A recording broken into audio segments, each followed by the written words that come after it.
बिस्मिल्लाहिर्रहमानिर्रहीम। अस्सलामु अलैकुम वरहमतुल्लाहि वबरकातुहू। नाज़रीन कराम, बिलाखिर काबुल एयरपोर्ट पर धमाकों की कड़ियां अब मिलना शुरू हो गई हैं। यके बाद दीगरे 5 धमाकों के बाद तालिबान ज़राए का कहना है कि ये धमाके उस वक्त हुए जब अमरीकी फौज अपने फौजी साजो सामान और गोला बारूद को तबाह कर रही थी। ये धमाके मुबैना तौर पर अमरीकी फौज के जेर कंट्रोल इलाके में हुए। ये वाक़या तब रोनुमा हुआ जब जो बाइडन ने एक दिन पहले बयान दिया था कि दाइश की जानिब से एक बड़े हमले का इम्कान है, जिसके बाद ये धमाका हो जाता है। जबकि 2 दिन पहले भारत के साबिक आर्मी चीफ जनरल शंकर ने बयान दिया था कि हमें अब तालिबान मुखालिफ धड़ों को साथ मिलाकर इन्हें तालिबान के खिलाफ लॉन्च करना होगा। इसी तरह इसराइली अखबार हेरेट्स का कहना है कि इंडिया ने खुफिया तौर पर इसराइल से राब्ता कर लिया है ताकि तालिबान और पाकिस्तान की जानिब से लाहिक खतरात के हवाले से कोई प्लान तैयार किया जा सके। यानी तालिबान हुकूमत आते ही रीजन में नई सफबंदियां देखने को मिल रही हैं। हालिया इतलात के मुताबिक इसराइल के खुफिया एजेंटों को भी अफगानिस्तान से निकाला जा रहा है, जबकि इंसानी हुकूक और इमदादी तंजीमों की आड़ में एजेंटों को दाखिल करवाने का भी प्लान तैयार किया जा रहा है। टाइम्स ऑफ इसराइल का कहना है कि अफगानिस्तान से अमरीकी फौज के इनखला से इसराइल को फायदा होने जा रहा है, क्योंकि जो वसाइल अफगानिस्तान में लगना थे अब वही वसाइल इसराइल पर खर्च होंगे। सूरत हाल आखिर किस जानिब जा रही है? मजीद तफसीलात में जाने से पहले असलियत टीवी को सब्सक्राइब करते हुए बेल आइकन पर क्लिक करें ताकि हर आने वाली वीडियो का नोटिफिकेशन आपको बर वक्त मिल सके। नाज़रीन कराम, बिलाखिर अमरीकी फौज के इनखला के ऐन आखिरी मराहिल में एक नया खेल शुरू हो चुका है, जिस पर से अब पर्दा उठता जा रहा है। हाल ही में काबुल एयरपोर्ट पर होने वाले यके बाद दीगरे 5 धमाकों के नतीजे में 1 दर्जन से जायद अमरीकी फौजी मारे गए, जबकि 90 से जायद आम शहरी भी हलाक हुए। और अफरा तफरी का ये आलम था कि हजारों लोग एक दूसरे पर चढ़ते हुए वहां से भाग निकले और काबुल एयरपोर्ट के करीब लाशें ही लाशें बिखरी पड़ी नजर आ रही हैं। इस सूरत हाल में अमरीका और बरतानिया ने बयान दिया था कि दाइश ने यह हमला करवाया है, जबकि तालिबान की जानिब से बयान आया है कि दाइश समेत जितने भी एजेंट हैं उनके खिलाफ बड़ा ऑपरेशन हम शुरू करने जा रहे हैं। तालिबान तर्जुमान का यह भी कहना था कि जिस इलाके में धमाका हुआ वो तो अमरीका के कंट्रोल में था, तालिबान तो वहां थे ही नहीं, इसलिए अमरीका वहां की सिक्योरिटी का जिम्मेदार था। और ये भी कहा कि इन्हें कन्फर्म इतला मिली है कि अमरीकी फौज काबुल एयरपोर्ट के नजदीक बड़ी तादाद में फौजी असला और गोला बारूद को ज़ाया कर रही थी, जो इन धमाकों की बड़ी वजह बने। यानी अमरीका 31 अगस्त से पहले अपने हथियारों को तबाह कर रहा है ताकि ये तालिबान के हाथ न लगे। लिहाजा इस मामले पर कई मुख्तलिफ रिपोर्ट्स निकल कर आ रही हैं, जिनसे यह नतीजा निकलता है कि अमरीका जाने से पहले बड़ी तादाद में फौजी साजो सामान तबाह कर रहा है। इसके साथ साथ दाइश को भी लॉन्च किया जा रहा है, जिसका इफ्तिताह काबुल एयरपोर्ट पर हालिया बम धमाके के जरिए हो चुका है। वाज़ेह है कि इन धमाकों से कबल अमरीका और बरतानिया ने अपने शहरियों को हिदायत की थी कि वो काबुल एयरपोर्ट के नजदीक ना जाएं, कोई बड़ा वाकया रोनुमा हो सकता है। और फिर जो बाइडन की स्टेटमेंट भी आ जाती है कि दाइश की तरफ से बड़े हमले का इम्कान है। इसके अगले ही दिन काबुल एयरपोर्ट के बाहर बम धमाका हो जाता है, जिसका इल्जाम दाइश पर लगा दिया जाता है। माहिरीन का कहना है कि अमरीका और बरतानिया को धमाके के हवाले से इतनी कन्फर्म मालूमात आखिर कैसे मिल गई, और धमाके की टाइमिंग चेक की जाए तो ये भी काफी अहम है। और एक एक करके वाकयात का जायजा लेते हैं, जिससे बखूबी अंदाजा लगाया जा सकता है कि धमाके की मुमकिना वजूहात क्या हो सकती हैं। नाज़रीन कराम, ये धमाका ऐन उस वक्त हुआ कि जब पंजशीर को फतह करने के लिए तालिबान के खुसूसी फौजी दस्ते तैयारी कर रहे थे, और इससे पहले अमरीका की जानिब से अफगानिस्तान के असासे मुंजमद करने का बयान दिया गया था, जिसके बाद तालिबान ने चाइना को ऑफर की थी कि वो यहाँ आकर सरमायाकारी करें, जिसके बाद नायाब धातों का ठेका चाइना को मिलने का इम्कान भी पैदा हो चुका था, जिसकी टेक्नोलॉजी की दुनिया में बड़ी अहमियत है।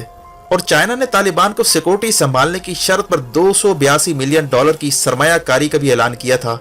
इन्हीं डेवलपमेंट के साथ ही भारत के साबिक army chief general Shankar Rai Chaudhary ने बयान दिया था कि अब वक्त आ गया कि हमें पंजशीर में बागियों को ना सिर्फ सपोर्ट करना चाहिए, बल्कि तालिबान के अंदर और बाहर जितने भी नाराज लोग हैं उन्हें असला फंडिंग देकर उन्हें तालिबान के खिलाफ खड़ा करना चाहिए। और इस तरह हम एक पैरेलल हुकूमत बनाने की पोजीशन में आ सकते हैं।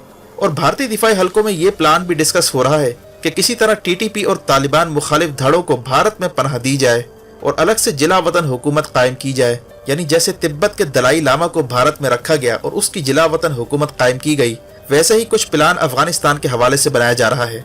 इस मंसूबे पर अमल दरामद के लिए इंडिया की ये कोशिश है कि किसी तरह इसराइल को ऑन बोर्ड लिया जाए, क्योंकि इसमें चाइना, पाकिस्तान और दीगर अवामिल कार फरमा है। इसका सबूत यह है कि हेरेट्स नामी इसराइली अखबार में हाल ही में आर्टिकल शाया हुआ है, जिसका उन्वान था कि अमरीकी फौज के अफगानिस्तान से निकलने का फायदा इसराइल को कैसे होने वाला है। इसमें कहा गया कि अफगानिस्तान से इनखला के बाद अमरीका के इत्तेहादी अब इसराइल से रुजू कर रहे हैं। क्योंकि अमेरिका पर तो इनका एतमाद खत्म हो चुका है। मिडल ईस्ट से लेकर जनूबी एशिया तक अमेरिका के इत्तेहादी इसराइल की तरफ रुजू करने जा रहे हैं, क्योंकि अमेरिका इन्हें सिक्योरिटी गारंटी देने में नाकाम रहा है। आर्टिकल में इंडिया के मुतालिक कहा गया कि इन दिनों इंडिया तालिबान और पाकिस्तान को लेकर काफी परेशान है। इंडिया को अंदेशा है कि तालिबान और पाकिस्तान मिलकर इंडिया की नाक में दम कर सकते हैं, और चूंकि अमेरिका खित्ते से भाग गया है, इसलिए इंडिया के पास सिवाय इसराइल से राब्ते के और कोई ऑप्शन नहीं है। इंडिया की ख्वाहिश है कि इसराइल के साथ मिलकर तालिबान और पाकिस्तान के खिलाफ मंसूबे तश्कील दिए जाएं। चूंकि इसराइल और इंडिया के चैलेंजेस इन दिनों एक ही जैसे हैं, इसराइल को हमास से जबकि इंडिया को तालिबान से खतरा है, इसलिए इन दोनों के दरमियान राब्ते चल रहे हैं। इसी तरह ये भी कहा गया कि नेटो ममालिक भी अमेरिका से शदीद नाराज हैं, जिसने नेटो को एतमाद में लिए बगैर इनखला का फैसला किया, और अमेरिका हर सूरत अफगानिस्तान और मिडल ईस्ट से फौज निकाल कर उन्हें चाइना और रशिया के खिलाफ भी तैनात करना चाहता है। यही वजह है कि इसराइल इस खला को पुर करने जा रहा है। इसराइल का ख्याल है कि अफगानिस्तान और इराक से फौज निकालने के बाद अमेरिका इसराइल को लीडिंग रोल देने जा रहा है, जबकि टाइम्स ऑफ इसराइल का कहना था कि बाइडन इंतजामिया ने इसराइल को मैसेज दिया है कि अफगानिस्तान से फौज निकालने से इसराइल को फायदा होगा, क्योंकि खित्ते से फौज निकालने के बाद जो वसाइल की बचत होगी उन्हें इसराइल की सलामती पर खर्च किया जाएगा। इन तमाम रिपोर्ट से यह बात क्लियर हो जाती है कि अब अमेरिका पीछे होकर इसराइल को आगे ला रहा है, और जनूबी एशिया में इंडिया इसराइल गठजोड़ के जरिए तालिबान और पाकिस्तान से मुकाबले के लिए लाए अमल तश्कील दिया जा रहा है, जिनमें प्रॉक्सी वॉर, दाइश को प्रमोट करना, इनकी फंडिंग और तरबियत करना और तालिबान मुखालिफ ग्रुपों को लॉन्च करना शामिल है, जिसका इफ्तिताह काबुल एयरपोर्ट पर धमाकों की सूरत में हो चुका है। इसके साथ ही न्यूज़ वीक ने खबर लगाई है कि अफगानिस्तान में शिकस्त का मतलब है कि इसराइल और फलस्तीन के माबैन किसी वक्त सूरत हाल खराब हो सकती है, क्योंकि हमास और तालिबान के दरमियान गठजोड़ का इम्कान है। और दी डिप्लोमेट का कहना है कि तालिबान के टेक ओवर के बाद बांग्लादेश में भी तालिबान सर उठाने जा रहे हैं, और किसी भी वक्त शेख हसीना वाजिद का तख्ता उलटने के लिए इस्लामी तंजीमें बाहर निकल सकती हैं, जिससे भारत के खिलाफ बांग्लादेश से भी फ्रंट खुल सकता है। यानी अफगानिस्तान में तालिबान की आमद को कई जावियों से देखा जा रहा है, और आलमी फ्रंट्स खुलने का इम्कान भी जाहिर किया जा रहा है। वाज़ेह है कि तालिबान तर्जुमान ज़बीउल्लाह मुजाहिद ने गुज़िश्ता दिनों इंटरव्यू देते हुए कहा था कि भारत कश्मीर में मुस्बत रद्द अमल जाहिर करे और अफगान सरजमीन को पाकिस्तान के खिलाफ इस्तेमाल का इरादा तर्क करे। और पंजशीर के मुतालिक तालिबान ने बयान दिया था कि हमारी कोशिश है कि मामला इफ़हाम व तफ़हीम से हल हो। हमारी फौजें पंजशीर फतह करने पहुंच चुकी हैं। अगर मुज़ाकरात से बात नहीं बनती तो हम कम से कम इक़दामात के जरिए पंजशीर फतह करने की कोशिश करेंगे। तालिबान तर्जुमान ने अहम बात यह भी की थी कि दाइश का खात्मा हो चुका है और थोड़े बहुत जो इनके हिमायती हैं उनका भी खात्मा हो जाएगा। इस इंटरव्यू के बाद इंडिया और दीगर आलमी ताकतों को यह भी अंदेशा था कि अहमद मसूद और अमरुल्लाह सालेह या तो सरेंडर कर जाएंगे या फिर पंजशीर को तालिबान बजोर ताकत फतह कर लेंगे, और इस तरह तालिबान के रास्ते में आखिरी रुकावट भी दूर हो जाएगी। यही वजह है कि ऐन मौके पर काबुल एयरपोर्ट के करीब धमाका करवा दिया जाता है ताकि सबकी तवज्जो दाइश की तरफ चली जाए और ये तासुर दिया जाए कि दाइश अफगानिस्तान में मौजूद है और जितनी भी तखरीबी कार्रवाइयाँ होंगी वो सब दाइश के नाम से की जाएंगी। जबकि असल मुहर्रिकात यही है कि अमेरिका फौज निकाल कर इसराइल को आगे ला रहा है, जो इंडिया के साथ तालिबान के हवाले से राब्ते में है, और अब इन तखरीबी कार्रवाइयों के जरिए पंजशीर के बागियों को बचाने की कोशिश की जा रही है।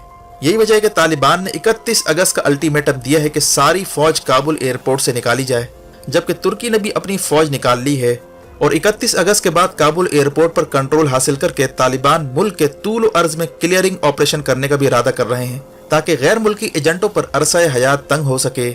वीडियो देखने का शुक्रिया। अपना और गिरदुनवाह के लोगों का ख्याल रखें। फी अमानिल्लाह।